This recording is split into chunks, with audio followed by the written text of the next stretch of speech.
Hello जी, नमस्कार। कैसे हैं आप सभी। एक बार फिर से मैं दीपा चौधरी आपका अपने प्लेटफॉर्म कॉम्पिटेटिव हिंदी क्लासेज में बहुत बहुत स्वागत करती हूं। आज हम यहां पर हिंदी साहित्य और सामान्य प्रश्नोत्तरी करने वाले हैं, जिसके हम महत्वपूर्ण 80 क्वेश्चंस को यहां पर करेंगे। तो चलिएगा क्वेश्चंस की सीरीज को स्टार्ट करते हैं।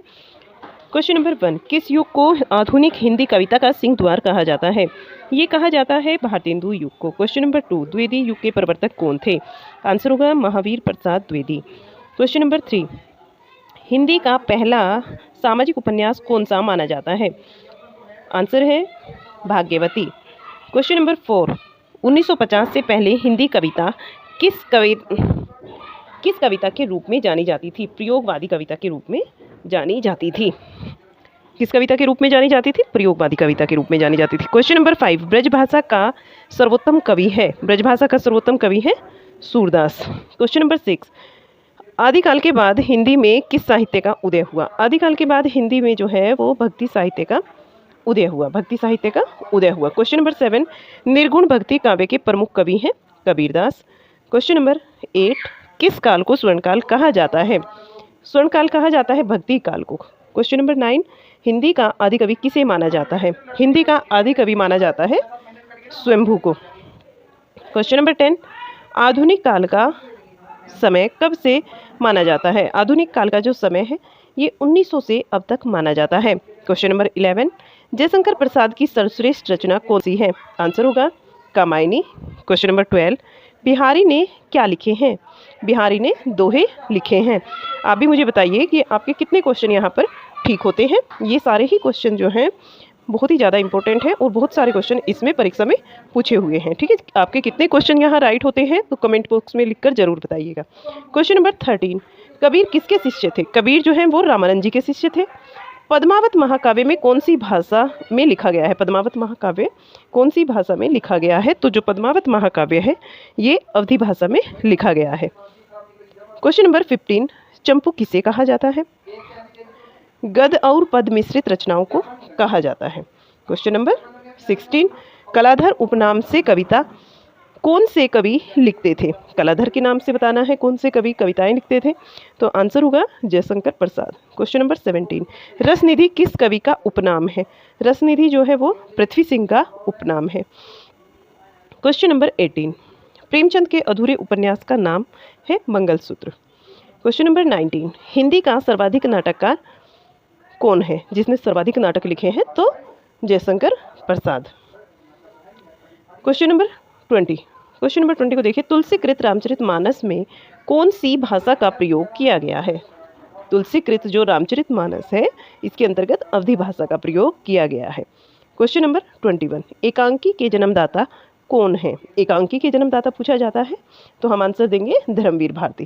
क्वेश्चन नंबर 22, मीराबाई ने किस भाव से कृष्ण की उपासना की?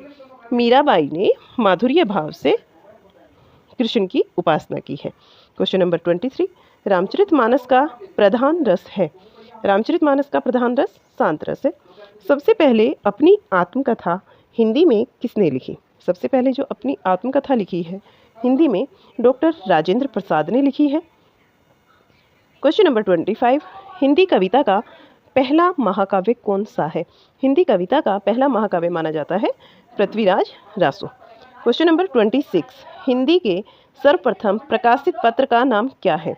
हिंदी के सर्वप्रथम प्रकाशित पत्र का नाम है उदंत मातृण।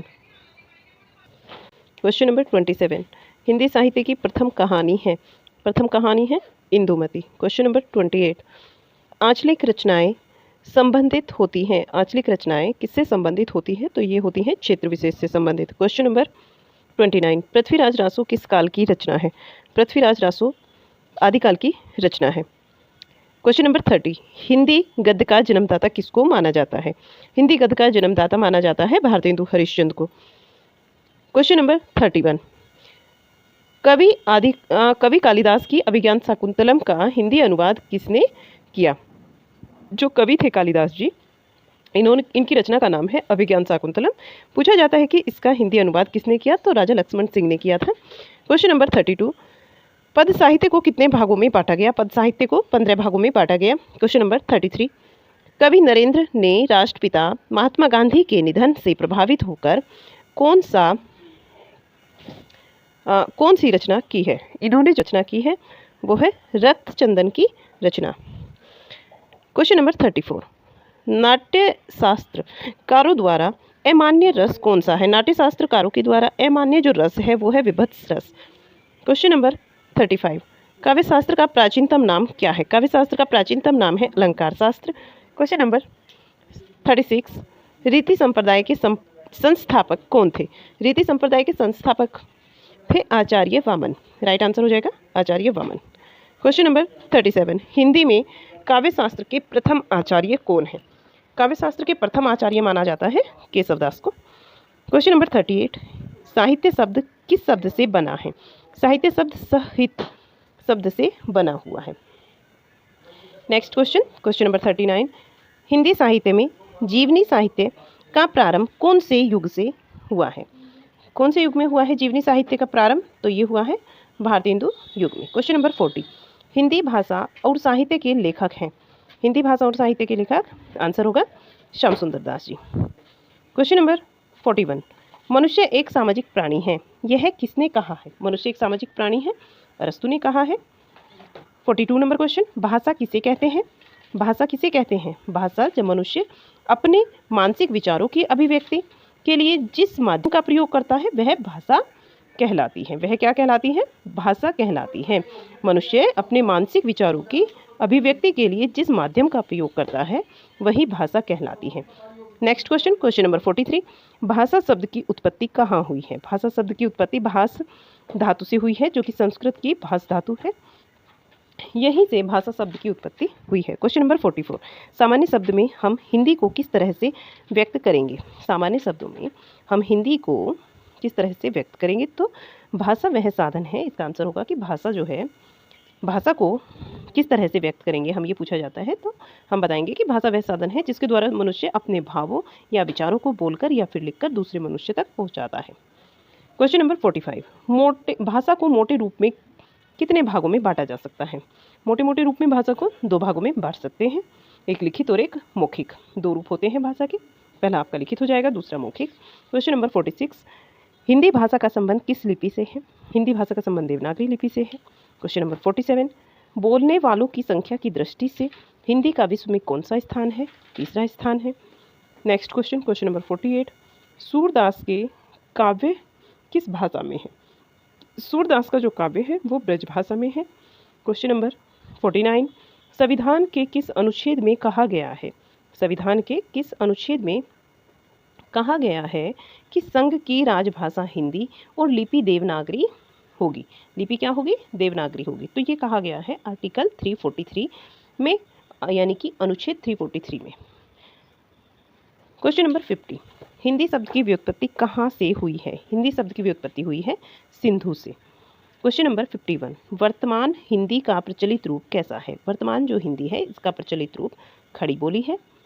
क्वेश्चन नंबर 52, जिन ध्वनियों के संयोग से शब्दों का निर्माण होता है उन्हें क्या कहते हैं? उन्हें हम वर्ण कहते हैं। क्वेश्चन नंबर 53, स्वरों की संख्या कितनी मानी गई है? 11 मानी गई है। क्वेश्चन नंबर 54, हिंदी मानक वर्णमाला में कुल कितने वर्ण हैं? 52। 55 नंबर क्वेश्चन, अंतस्थ व्यंजनों की संख्या कितनी है? अंतस्थ व्यंजन 4 है, और कौन कौन से होते हैं? य, र, ल और व। क्वेश्चन नंबर 56, हिंदी वर्णमाला को कितने भागों में विभक्त किया गया है? 2 भागों में विभक्त किया गया है हिंदी वर्णमाला को। क्वेश्चन नंबर 57, हिंदी वर्णमाला में स्पर्श व्यंजन की संख्या कितनी है? स्पर्श व्यंजन होते हैं 25। जैसे आपके कौन कौन से होते हैं? का वर्ग के अंतर्गत आते हैं, फिर च वर्ग, ट वर्ग और त वर्ग आपका प वर्ग। इनके अंतर्गत ये जो चारों पांचों वर्ग हैं इनके अंतर्गत 5 वर्ण होते हैं, क ख ग घ, क ख ग घ और अण। तो ये 5 वर्ण जो हैं इस तरीके से हर एक वर्ग के अंतर्गत 5 वर्ण होते हैं, तो 25 हो जाता है आपका स्पर्श व्यंजन। 58 नंबर क्वेश्चन, मात्रा के आधार पर हिंदी स्वरों के 2 भाग कौन से हैं? मात्रा के आधार पर बताने हैं। तो हिंदी जो स्वर हैं इनके 2 भाग हैं, हर्ष स्वर और दीर्घ स्वर। हर्ष स्वर और दीर्घ स्वर। Next question, question number 59, Akshay वर्ण किसके योग से बनता है? आधा क और श के योग से बनता है। मूर्धा स इसके योग से बनता है अक्ष। Question number 60। हिंदी वर्णमाला में व्यंजनों की संख्या कितनी है? अगर व्यंजनों की बात करते हैं तो ये होंगे 33। Question number 61। सूरदास का काव्य किस भाषा में है? सूरदास का काव्य ब्रज भाषा में है। Question number 62। हिंदी साहित्य सम्मेलन की स्थापना कब हुई? हिंदी साहित्य सम्मेलन की स्थापना हुई है 1910 में। Question number 63। संविधान की 8वीं अनुसूची में उल्लेखित भारतीय भाषाओं की संख्या कितनी है? तो जो 8वीं अनुसूची में उल्लेखित भाषाएं हैं उनकी संख्या मानी गई है 22। Question number 64। हिंदी की विशिष्ट बोली ब्रज भाषा किस रूप में सबसे अधिक प्रसिद्ध है? ये काव्य रूप में सबसे अधिक प्रसिद्ध है। Question number 65। देवनागरी लिपि किस लिपि का विकसित रूप है? देवनागरी लिपि जो है ये ब्राह्मी लिपि का विकसित रूप है। देवनागरी लिपि ब्राह्मी लिपि का विकसित रूप है। Question number 66। रामायण महाभारत आदि ग्रंथ कौन सी भाषा में लिखे गए हैं? रामायण और महाभारत जो आदि ग्रंथ हैं ये आर्य भाषा में लिखे गए हैं। Question number 67। विद्यापति की प्रसिद्ध रचना पदावली किस भाषा में लिखी गई है? पदावली जो है ये मैथिली भाषा में लिखी गई है। Question number 68। भारत में हिंदी का संवैधानिक स्वरूप है। भारत में हिंदी का संवैधानिक स्वरूप राजभाषा है। Question number 69।